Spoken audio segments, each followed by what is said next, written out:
Greetings, ladies and gentlemen, and welcome to this latest edition of Tales from Outer Space. And as always, I hope that you enjoy The Free Agent, written by TMarkos. He should have charged more for this job, Ethan reflected, pulling his coat tighter about him as the wind whipped down the narrow alleyway. Decrepit facades of warehouses and disused factories rose around him in a gallery of rusted metal and shattered glass, rimed over with filthy ice and spirals of sickly frost. More than the surroundings, though. The miasma of the place rose up to surround him like a choking cloud. Dark, evil residue left by dark, evil deeds. This was not a nice neighborhood. He reached a numb hand into his coat pocket and rummaged for a bit before withdrawing it with a small hexagonal wooden token. A tracking rune was engraved upon its surface, and a small metal pin protruded a few millimeters from the center. He stabbed his thumb with the pin, too cold to feel any pain, and a fat drop of blood slid into the grooves of the rune. The wood drank the blood greedily, and after a second the tracker rose from his hand and began to float away. He followed it through the maze of alleyways, shuffling over patches of ice and cursing under his breath at the weather, until he had paused before a battered door. The rune flashed once, a bright light that seemed to be several colors in none, then fell to the rancid asphalt as a pile of ash rapidly blowing away in the chill wind. Ethan sighed and pulled out a handful of tokens, warding, blessing, awareness, reflexes, worth half of what he was being paid. He reflected bitterly, but you had to be alive to spend money. The pressure of the miasma clinging to the warehouse receded a bit as he felt the power flow through him, the cold biting just a little less. He straightened up. Even warded, the ambience of this place was the foulest black. He pulled out a snub-nosed revolver and took a steadying pull from the flask in his pocket before kicking the door in. There were no guards immediately inside, but his enhanced ears could hear the pounding of feet drawn by the noise of his entry. He kept the revolver ready in his left hand while reaching his ash and blood-smudged right into his pocket once more. The first of the men who entered came at him with a tire iron and got a bullet in his forehead for the trouble. But the next had a battered-looking sword-off and a grim face of practiced killer. He took cover behind the doorway before Ethan could get off a shot. He cursed and pricked his finger once more on a fire rune, hurling a token forward as his spilled blood began to boil on a wooden surface. The guard tried to flee, but it blossomed into a raging fireball that flowed over and around the doorway like liquid hell. When it cleared, there was only ash and twisted remnants of a shotgun.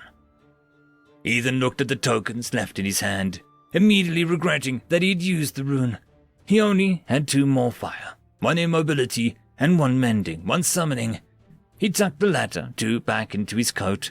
He wasn't hurt yet, he thought darkly, and he didn't particularly want to see what summoning would cough up if he used it in a place this tainted. He would have brought a pure focus from the city if he had known the packing district had gotten this bad. Too late now. He pushed further into the warehouse, clearing doors and corners.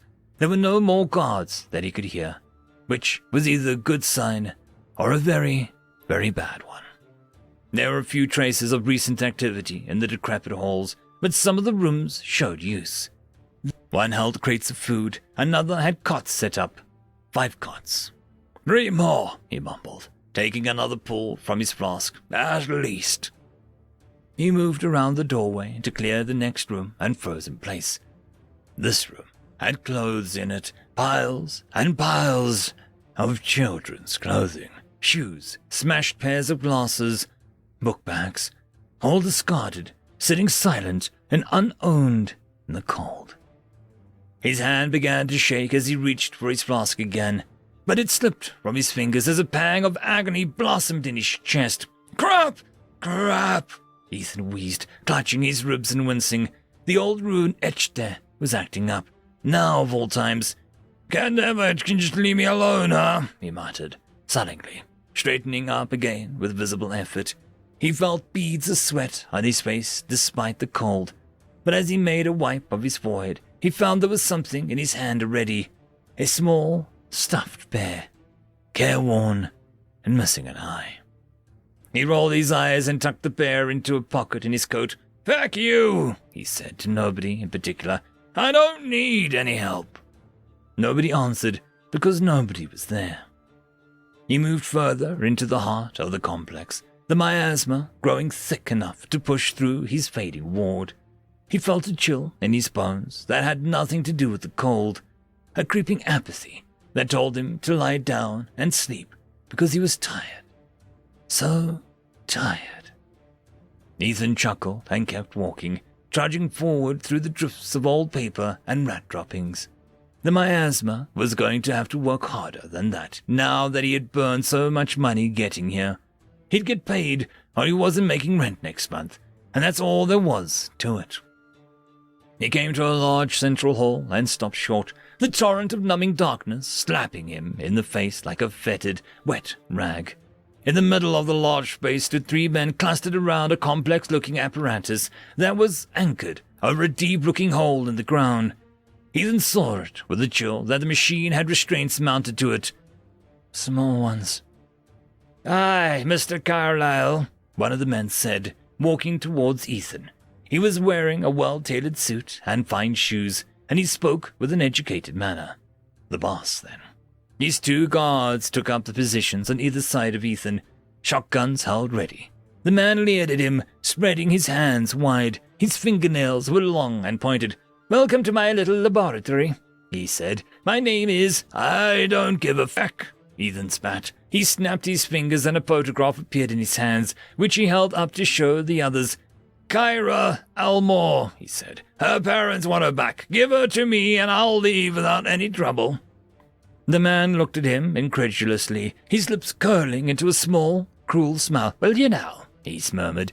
"Well, Mr. Carlyle, you're welcome to her. She's in there," the man said, gesturing to the hole below the machine. Ethan felt a cold weight settled into his stomach as he walked towards the pit, his hands trembling as he leaned over to peer down into the darkness, his augmented eyes still straining to see, and then wishing they had not. Bones. Hundreds of small bones filled the bottom of the well. They'd been scoured clean of any flesh, bleached stark white, and tossed down into the darkness. "You, may have some trouble picking her out," the man said amusedly. "If I'm being honest, I don't usually ask for names, so she may not even—" Ethan spun around, with his face contorted in rage, his arm whipping out through blood-smeared fire runes at the man. The guards on either side screamed and vanished instantly into a roiling inferno, but the man in the suit simply laughed and walked out of the fire. His suit was clean and unmarred, his dark hair immaculate. "Demon!" Ethan spat. The pain in his chest was building again, making it hard to concentrate. He stumbled and fell to one knee, shaking his head to try and clear it. "Human," the demon replied, grinning wide to show his pointed teeth. "Don't worry, though. I'm not going to eat you. I've been trying to eat healthy, and you definitely don't count." He snapped his fingers, and Ethan was pulled upright as though on puppet strings, his back arching in agony as a demon's magic shredded his wards. "I'll make this a little bit unpleasant, though, since now I'll have to find new helpers." The demon paused, frowning. Ethan's vision was blurry, his breath coming to shallow gasps as his chest burned in agony. White-hot energy scoured his bones where the old rune was carved across them. And he burned, for the rune was righteous, and he was not. "You have something filthy on you," the demon snarled, drawing back. "Time to end this." He swiped a taloned hand forward as send a swirl of shaped-edged energy towards his prisoner. But as he hit, the weave of dark blades puffed into foul smoke. Ethan was sent sliding back along the concrete, coughing and writhing as whips of light leaked from him. With an effort, Ethan levered himself upright and stood shakily to glare at the demon with eyes that had turned a clear gold. "Paladin," the demon whispered, his face contorted into hatred. "So Bob sends the dogs for me at last." He looked at Ethan, and his lips split into a sneer, taking in the man's unsteady stance and labored breathing. But you're not a very good one, are you? They must have poor opinion of me if they think that I can be felled by a sad remnant like you. Oh, I'm lapsed, Ethan said, viciously, a globule of blood leaking from his lips. I don't stand a goddamn chance. He withdrew his hand from his pocket, holding up the battered stuffed bear and a blood-smeared summoning rune. Then he threw them into the pit. The demon's eyes widened, but Ethan had already tossed immobilization at him. The wooden token lashed the demon to the cold stone just as the blood-smeared bear fell to the bottom of the pit. It rested for a long moment on the bones of 100 innocent martyrs. The cracking howl of the summoning drove them both to the ground, the sheer pressure almost too much for Ethan to bear as they writhed once more against the concrete. When he was finally able to raise his head, squinting against the blinding light, 6 wings appeared, with feathers of gold. Long, slender arms held a radiant spear against the demon's throat. Seraph, Ethan thought, a touch of the old wonder coiling around his heart. Brother, the demon croaked, struggling to free himself from Ethan's rune. Please, I am... The seraph did not reply, but shone brighter. Ethan ducked his head, swearing, his eyes aching from the brief glimpse. The demon's pleas turned into screams, then shrieks, then... silence. When Ethan raised his head once more, he was alone in the warehouse. A blackened smear stained the concrete where the demon had been, and no trace remained of his machine. On the lip of the stone wall sat a stuffed bear, whole and pristine. Ethan pulled himself upright once more, feeling the pain in his joints as he came to his feet. He stood with his eyes closed for a long moment, and in the periphery of his hearing there were whispers, a choir of voices clustering around him with insistent fervor. He opened his eyes and sighed, casting his gaze upward. Somewhere in the middle of all of that, he had been sobered up. He had a splitting headache. "Fuck you," he said quietly, staggering out of the warehouse. "I work alone." End of story.